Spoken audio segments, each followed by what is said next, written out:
अस्सलाम वालेकुम and welcome to my concept of मेकी recipe with home chef Yasmin.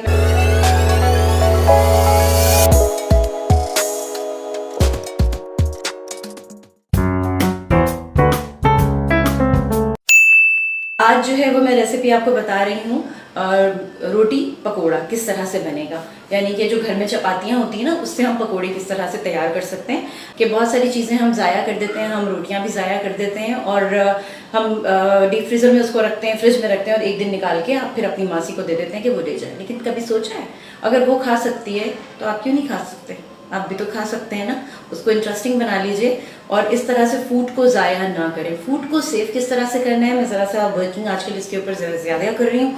उसकी वजह यह है कि महंगाई बहुत है और हमें अपने खाने पीने की चीज़ों को उतना ही तैयार करना है जितना हम खा के उसको ख़त्म कर दें। नेक्स्ट डे आप फ्रेश फूड बना लें और नहीं करना और रखा हुआ है तो फिर उसको आप किस तरह से यूटिलाइज करेंगे। तो रोटी पकोड़ा, तो सबसे पहले मैं बता दूं पकोड़े का नाम आ गया है। तो बेसन लिया है मैंने।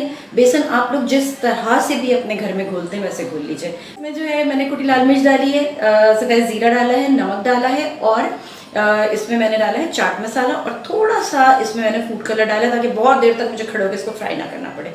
ठीक है, ये बिल्कुल तैयार है, ये इस तरह से तैयार है। आप लोग जिस तरह बनाते हैं उस तरह बना लें। अब हम क्या करेंगे, ये 2 से 3 आलू हैं जिनको मैंने मैश कर लिया है उबालने के बाद। अब इसमें हम चीज़ें ऐड करेंगे और फटाफट फिर हम रोटी की तरफ आएंगे। ये आ जाइए। ताकि सबसे पहले ये हरी मिर्चें हैं, 1 अदद है, ये मैंने काट के इसमें डाल दिया। हरा धनिया है, ये भी मैंने इसमें डाल दिया। थोड़ा सा बचा है ना, ये मैं बेसन में डाल देगी। सही है, चलें जी, ये भी हो गया। बेसन में मैं कुटी लाल मिर्च डाल चुकी हूँ, मैं इसमें डाल दी। सही है, कुटी इसमें डालना है नमक, जो कि आप अपने घर के हिसाब से डालेंगे। नमक ज़रा हल्का हाथ, क्योंकि आपको इसमें जो चीज़ ऐड करनी है वो है चाट मसाला और ये आ गया चाट मसाला। ठीक है, तकरीबन मैंने इसमें ½ टीस्पून से भी कम चाट मसाला डाला है और नमक मैंने अकॉर्डिंग टू टेस्ट डाला है। इसको मिक्स कर लूँ मैं ये तैयार है। सही है, मैंने जिक्र किया था रोटी का, ये बनी हुई रोटी है, ये कल मैंने बनाई थी जो कि बचा के रखी हुई है और बासी रोटी में वैसे भी कहते हैं कि ताकत होती है। हमें क्या करना है, ये इसके ऊपर डालना है। ठीक है, नज़र आ रहा है आप लोगों को? ये इसके ऊपर डाल के जिस तरह से आप मक्खन लगाते हैं ना, बिल्कुल उसी तरह से इसको फैला लें।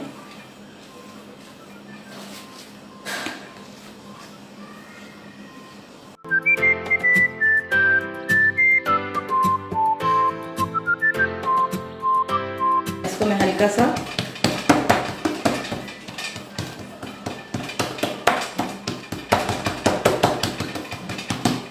सही। अब हम इसकी कटिंग करेंगे।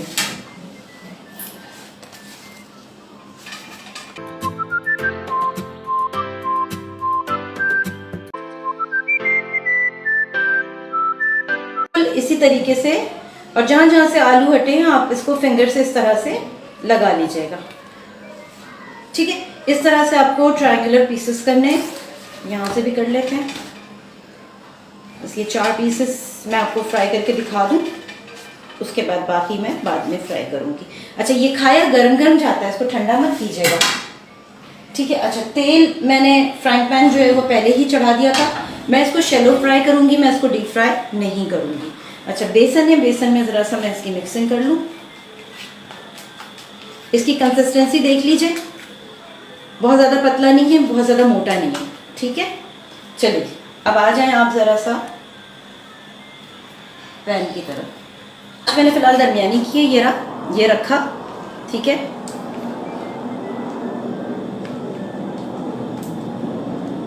बस, और ये आपको यहाँ से इस तरह से उठा लेना है, इसमें डाल दीजिए। अगेन इसको रखें। रोटी वाला पोर्शन जो है वो आपको नीचे रखना है, आलू वाला पोर्शन आपको ऊपर रखना है। इसको इस तरह से इसके ऊपर कोटिंग करनी है और उसके बाद आपको इसको यहाँ से पकड़ के यूँ यहाँ पे। ठीक है, 2 मैं आपको फ्राई करके दिखाऊंगी। बनी कि नहीं बनी? बेस बन गई है। अब मैं इसको पलट सकती हूँ। ठीक है, इसकी भी बेस बन गई है, इसको पलट दीजिए। ये बिल्कुल पकौड़ों की तरह फ्राई होंगे। ठीक है, कोई इसमें ऐसी टेक्निक नहीं है कि जी पता नहीं कैसे फ्राई करना है, बस थोड़ा सा आपको एहतियात उस वक्त करनी है जब आप इसको बेसन में डालेंगे। आलू वाला पोर्शन जो है वो ऊपर रहेगा और रोटी को बेस से आप रखिएगा, अदरवाइज ऊपर से आलू जो है ना वो हट जाते हैं।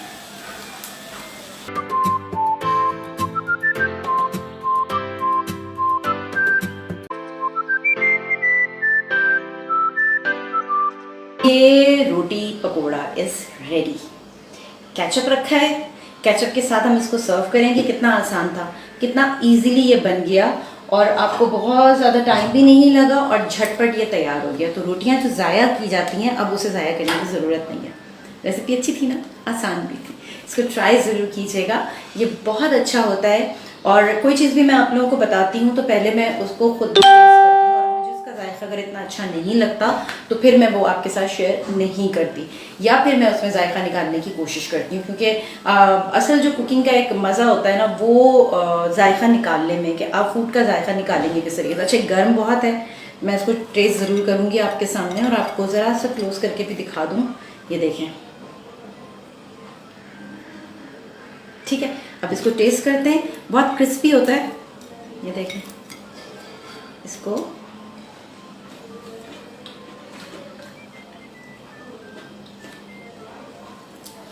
आप इसको बनाएंगे ना, आपको लगेगा ही नहीं कि आपने